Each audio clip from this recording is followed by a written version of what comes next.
हाँ, नमस्कार दोस्तों, नमस्कार स्टूडेंट्स। आप बहुत ही स्वस्थ और मस्त होंगे। सिलेक्शन गुरुजी ऑनलाइन क्लास में बहुत बहुत स्वागत है। जैसा कि मैं भरत सर हिंदी के क्लास वो भी चैप्टर वाइज आपके सामने लेकर आए हूँ। अगर आपने सिलेबस नहीं देखा है यूपी कांस्टेबल री एग्ज़ाम के लिए तो आप ज़रूर वहाँ पर देख लीजिए सिलेबस में। और जैसा कि सिलेक्शन गुरुजी ऑनलाइन पहली बार लेकर आया है चैप्टर वाइज, तो आपको ध्यान से देखना है, क्योंकि आपको सिलेक्शन देखना है तो आपको रेगुलर बेस पे क्या करना है, क्लास आपको लेना ही पड़ेगा, जिससे आपका सिलेक्शन हो सके। अगर नए स्टूडेंट हम चाहेंगे इसे ज़्यादा से ज़्यादा शेयर कर दीजिएगा और सब्सक्राइब जरूर कर दीजिएगा। अगर आप पेरेंट्स देख रहे हैं तो हम चाहेंगे अपने बेटे को दिखाइएगा। अगर ये स्कॉलर्स या फिर कोई स्टूडेंट देख रहा है, कैंडिडेट देख रहा है, तो हम चाहेंगे इसे ज़्यादा से ज़्यादा शेयर करिएगा, उनका भी कल्याण हो सके जो नहीं देख पाते हैं। चलिए स्टार्ट करते हैं अपने क्लास को। जैसा हमने डिज़ाइन किया है कि आपको बता दिया गया कि हम पहले वर्णमाला से स्टार्टिंग करेंगे क्वेश्चन, हमने उसी के हिसाब से आपको यहाँ पर बताए हैं, आपको बताना भी होगा साथ में, ठीक है ना। चलिए स्टार्ट करते हैं। चलिए पहले क्वेश्चन की तरफ बढ़ते हैं। कह रहा है कि इनमें से किसका उच्चारण स्थान ओष्ठ है। ओष्ठ मतलब कि हमने ओटो के द्वारा पढ़ते हैं, जैसे आपका च, प, त या फिर ग, कौन हो सकता है। चूज करिए, सोचिए, समझिए, बहुत ईजी है। इसके विषय में हम डिटेलिंग बात करेंगे। चलिए बताइए इनमें से कौन सा उच्चारण अगर हम करेंगे जो कि ओष्ठ से होता है। पढ़ने से आपको अगर पता चलेगा, अगर आपने ऑप्शन यहाँ पर चूज करेंगे तो कौन सा होता है बताइए। और सीधी सी बात है, आपका क्या हो जाएगा, प हो जाएगा। क्या हो जाएगा, प हो जाएगा। सीधी सी बात कैसे स्टार्ट करते हैं, सीधी सी बात है, जिनका उच्चारण हम होठों के द्वारा करते हैं, ठीक है ना। और बाकी आपका यहाँ पर जो च है, च ये आपका तालु से है। इससे है तालु से है। कैसे आपका तालु से, बोलिए च, है ना, च नीचे से आ रहा है। अगर वही त की बात करें त अगर हम वही बात करें आपका, ठीक है, तो दंत से आ रहा है। किससे, दंत से आ रहा है। किससे, दंत से आ रहा है। वही अगर हम ग पढ़ेंगे तो किससे आ जाएगा, कंठ से आएगा। किससे आएगा, कंठ से आएगा। किससे आएगा, कंठ से आएगा। किससे आएगा, आपका कंठ से आएगा। अगर वहीं अगर बात कर लेते हैं क वर्ग की, सीधी सी बात है, आपको क्लियर हो जाएगा सब कुछ। क वर्ग की बात करें तो ये आपका कंठ से होता है।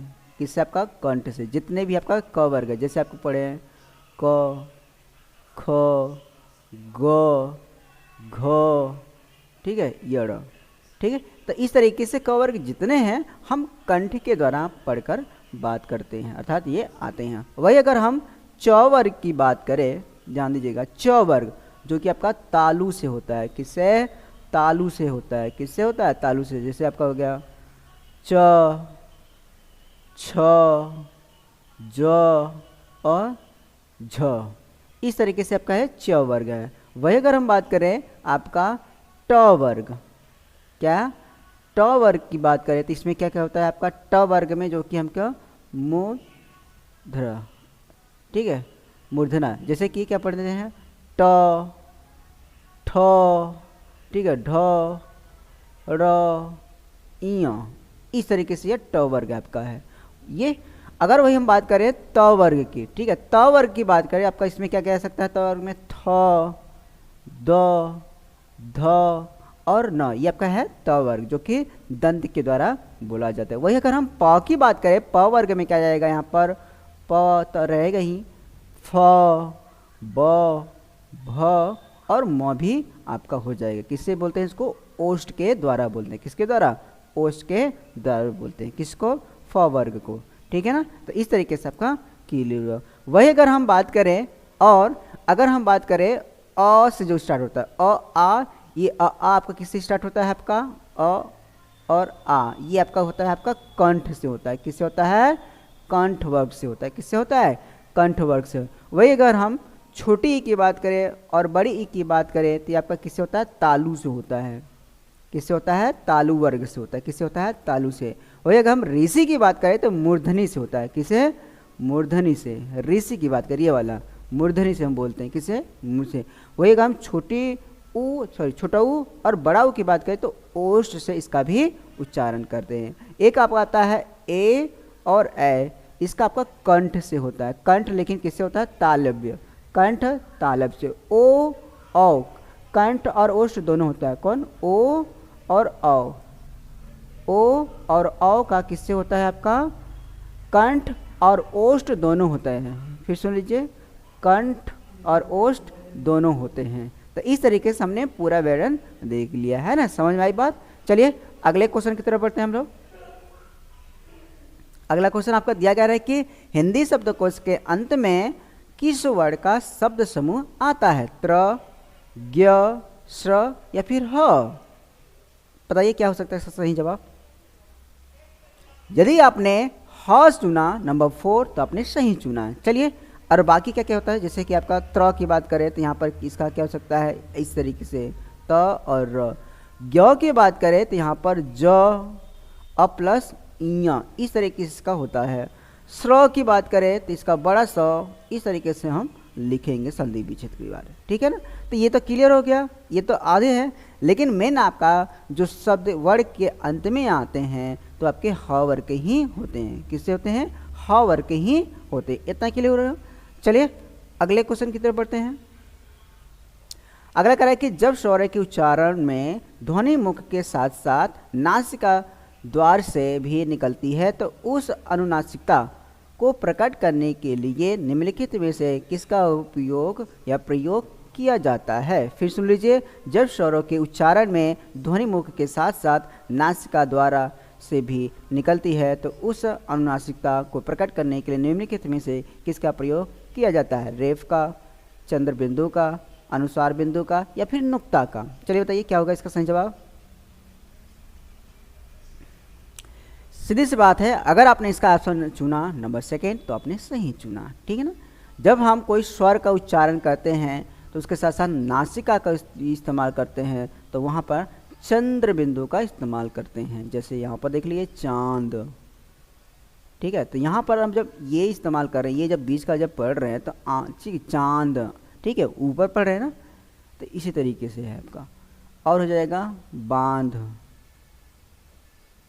तो यहाँ पर जो वर्ड आया है तो यहाँ पर पढ़ सकते हैं जब चंद्र बिंदु कैसे इस्तेमाल करेंगे, जब उच्चारण करेंगे स्वरों का तो बीच में जो आता है उसके साथ साथ चंद्र बिंदु भी इस्तेमाल हम करते हैं। वही अगर हम रेफ की इस्तेमाल करें तो रेफ कैसे इस्तेमाल करते हैं उसके ध्यान से सुनिएगा। सीधी सी बात है, रेफ का मतलब जो आधे आपके र होते हैं, जैसे कि कौन कौन से होते हैं, एक रफ, एक ऐसे होता है ना, एक इस तरीके से होता है, एक इस तरीके से होता है। आधे र की बात करें उसी को हम रेफ बोलते हैं। जैसे कि आप देखिए, ये देखो धर्म, कर्म, है ना, तो ये उड़ंतवा जो र है ना इसी को हम रेफ बोलते हैं, ठीक है। क्या बोलते हैं, रेफ। ये अब जो दिया गया है पहला। अगर हम बात करें अनुस्वार बिंदु की, क्या बोले, अनुस्वार बिंदु की बात करें हम, सीधी सी बात है कि वो होता है दूसरे शब्दों का कहा जाने वाला कि व्यंजन स्वर कहलाता है। सीधी सी बात है, ये क्या कहलाता है, व्यंजन स्वर कहलाता है। ये क्या कहलाता है, व्यंजन स्वर भी कहलाता है, ठीक है। अनुस्वार बिंदु को कहते हैं। ये कैसे होता है, ये देखिए इस तरीके से होता है आपका, ये ऐसे, ठीक है ना, इसी को बोलते हैं अनुस्वार बिंदु। जैसे कि आपका अंक हो गया, है ना, ये है ना बिंदु ऊपर, अंगणित अगर लिखेंगे, अंगणित भी लिखेंगे तो आपका अंक आ रहा है ना ऊपर बिंदी, तो वही आपका क्या है, अनुस्वार बिंदी है, ठीक है, अनुस्वार बिंदु है। नुक्ता की बात करें हम, नुक्ता देखिए किस तरीके से लिखा जाता है। यहाँ पे फ हो गया तो यहाँ पर ये बिंदी दिया है ना, प लिखे आपने, यहाँ पर ये बिंदी दिया, इसी को हम बोलते हैं नुक्ता बोलते हैं। क्या बोलते हैं, नुक्ता बोलते हैं। अब क्लियर है सब कुछ ना। चलिए अगले प्रश्न की तरफ बढ़ते हैं। अब यहाँ पर अगला प्रश्न आपको क्या करना है, टैली कराना है, मतलब इसमें मिलाना है आपको। महाप्राण, सघोष, संयुक्त वर्ण, अंत, स्थ, व्यंजन, क्या क्या हो सकता है, कौन कौन टैली खा सकता है वो आपको बताना पड़ेगा, ठीक है ना। चलिए महाप्राण की बात करते हैं हम। सीधी सी बात है, महाप्राण जिसमें हम उच्चारण करने में ज़्यादा से ज़्यादा समय लगता है उसी को हम क्या बोलते हैं, सीधी बात, क्या बोलते हैं, उसको हम महाप्राण बोलते हैं। क्या बोलते हैं, महाप्राण बोलते हैं। सघोष की बात करें, सघोष जो कि आपका स्वर तंत्रों में कंपन करता है, ऐसा जब हम बोलेंगे तो वहाँ पर घन की बात करता है। तो यहाँ पर कौन कौन से आपके सघोष वर्ण हैं उसकी बात हम करते हैं, तृतीय, चतुर्थ और पंचम। तृतीय, चतुर्थ और पंचम आपके सघोष होते हैं। जैसे कि आपका क्या हो सकता है, सघोष की हम बात कर लेते हैं। महाप्राण तो आपको बता दिया कि जो कि उच्चारण में ज़्यादा से ज़्यादा समय लगे। अब बता दें जैसे कि आपका ये हो गया महाप्राण, महाप्राण में कौन कौन सा ज़्यादा समय लगता है, जैसे ख, घ, छ, झ और ट, इनमें ज़्यादा से ज़्यादा आपका टाइम लगेगा, इसलिए महाप्राण में आपका यही होगा। तब पहला का जो द यहाँ पर देख लीजिए कौन हो सकता है आपका ऑप्शन नंबर पहला का द, और कोई मिल रहा है नहीं, इसलिए आपको जो ऑप्शन होगा तीसरा एकदम राइट होगा। बाकी आपका भी टैलिक हो जाएगा। जैसे कि उसके बाद है आपका दूसरे का स, यहाँ पर सगोश है, सगोश का क्या हो जाएगा आपका ये वाला ग घ घ, ठीक है, और इसके ज और झ हो जाएगा। सगोश की बात हम कर रहे हैं, जिसमें आपका यहाँ पर कौन कौन से आपके सगोश की बात हम बात कर लेते हैं, कौन कौन से आ जाते हैं। तीसरा हो जाता है अक्षर, ठीक है, तीसरा, उसके बाद चतुर्थ हो जाएगा, उसके बाद पंचम हो जाएगा ये। तो यहाँ पर देखेंगे जब आप क ख लिखेंगे, जैसे यहाँ पे लिख दीजिए क ख ग घ य, ठीक है। तो इसमें कौन कौन सा है, तीसरा देखिए 1 2 3, लास्ट के जितने भी आपके तीसरे मतलब 3 4 5 हैं, तो यही आपके सगोश कहलाते हैं। क्या कहते हैं, सगोश कहलाते हैं, ठीक है ना। तो ये हो गया। संयुक्त वर्ड की बात करें, सीधी सी बात है, संयुक्त उसमें जिसमें कि स्वर और व्यंजन दोनों की मिलन हो, उसी को हम संयुक्त व्यंजन कहते हैं। जैसे कि आपका हो गया क, तो इसमें क्या क्या आपका है, क आधा हो गया और प्लस अ है ना, तो इसी को संयुक्त व्यंजन बोलते हैं। जैसे कि और क्या हो सकता है आपका छ की बात करें तो यहाँ पर छ में 2 चीज़ होता है आपका, ठीक है। और उसके बाद और क्या हो सकता है संयुक्त व्यंजन में, ज्ञ त्र और स्र, इस तरीके से 4 आपके संयुक्त वर्ड कहलाते हैं। तो यहाँ पर इस तरीके से तीसरा एकदम क्लियर आपका हो जाएगा, ठीक है। अंतः व्यंजन की बात करें तो यहाँ पर कौन कौन सा हो जाएगा, य र ल व, अर्थात जो हम अंदर से बोले तो अंदर से उसका उच्चारण हो, ठीक है। चलिए अगले प्रश्न की तरफ बढ़ते हैं हम लोग। अगर सेशन आपको अच्छा लग रहा है हम जाएंगे इसे ज़्यादा से ज़्यादा शेयर करिए कि कई लोग इसे देख सकें। कह रहे कि हिंदी में स्पर्श व्यंजनों के कितने वर्ग हैं, 4 5 6 3 वर्ग पूछ रहा है, कितने हो सकते हैं। यदि आपने ऑप्शन नंबर सेकेंड चुना 5 तो आपने सही चुना। 5 मतलब 5 का वर्ग अगर करें कितना हो जाएगा, 25 हो जाएगा। कितना हो जाएगा, 25। सीधी सी बात है, क का वर्ग करिए मतलब क में हो गया ख ग घ और य, ठीक है ना। ये आपका अगर आप टैली करेंगे तो च,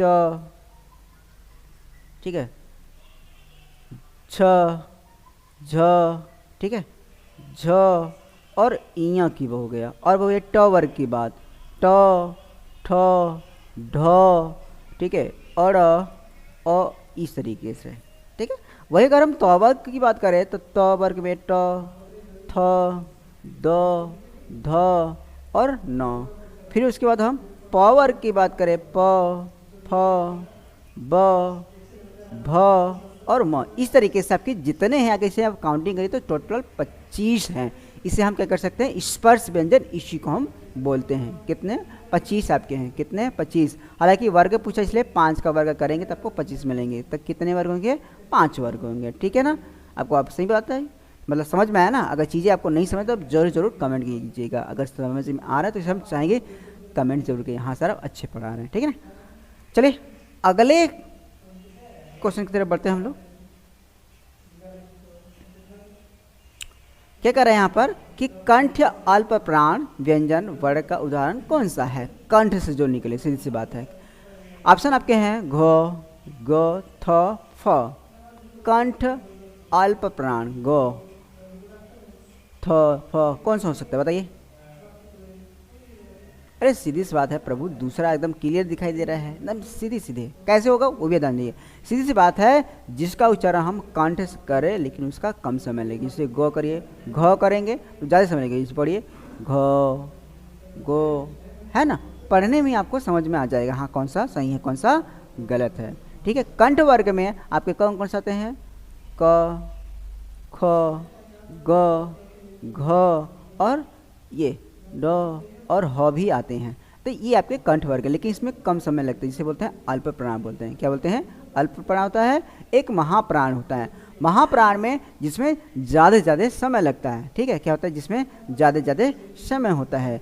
अल्प प्राण का एक और ट्रिक समझिए क्या क्या कैसे होता है। अल्प प्राण में सीधी सी बात है, आपको क्या करना है, पहला और तीसरा और पांचवा, पहला एक तीसरा चूज कर लीजिएगा, जिससे ग वर्ग था। तीसरे के बाद लास्ट, उसके बाद पांचवा, इन्हीं को हम बोलते हैं क्या, अल्प महाप्राण बोलते हैं। क्या बोलते हैं, अल्प महाप्राण, मतलब कम समय लगता है। बाकी जितने हैं आपका महाप्राण हैं, बाकी जितने हैं, जैसे कौन कौन से बचा आपका, ख बचा वर्ग, ठीक है, घ, और ठीक है बस ये दोनों। तो ये क्या है, महाप्राण है। क्या है आपके, महाप्राण है। ओके, अब क्लियर हुई सब बात, क्लियर हुआ ना? ओके, चलिए जैसे महाप्राण में कुछ आपको एग्जाम्पल बताता हूँ महाप्राण के। इसमें क्या क्या हो सकता है, ख, ठीक है, घ, झ, ठ, है ना, थ, ध, इस तरीके से भ, श, एक बड़ा वाला स होता है, ठीक है, एक छोटा वाला भी स होता है। इस तरीके से आपके टोटल कितने हैं आपके, ठीक है, ये जो आपके जो बताएंगे आपके महाप्राण वर्ड हैं, ठीक है, महाप्राण वर्ड हैं। चलिए अगले प्रश्न की तरफ बढ़ते हैं हम लोग।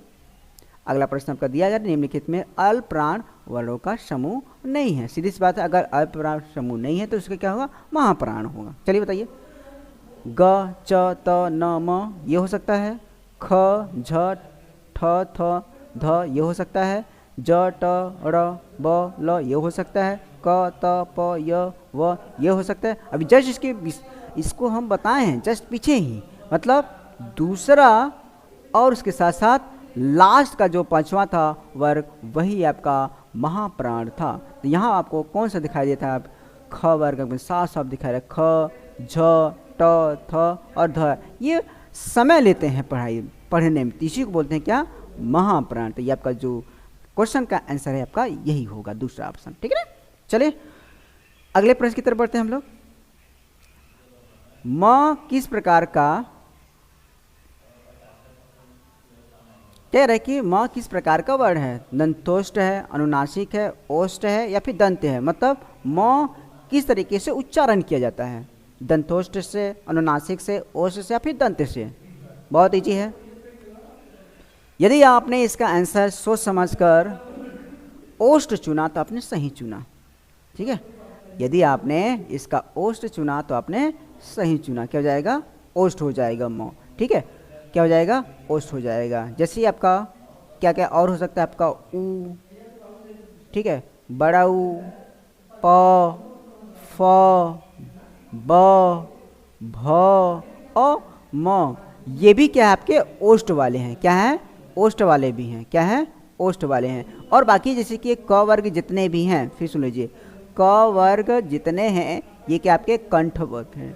कैसे पढ़ेंगे इसको, कंठ से पढ़ेंगे। किससे पढ़ेंगे, कंठ से पढ़ेंगे। क वर्ग की बात करें, वही अगर हम च वर्ग की बात करें, च वर्ग को हम कैसे पढ़ेंगे प्रभु, तालु से पढ़ेंगे।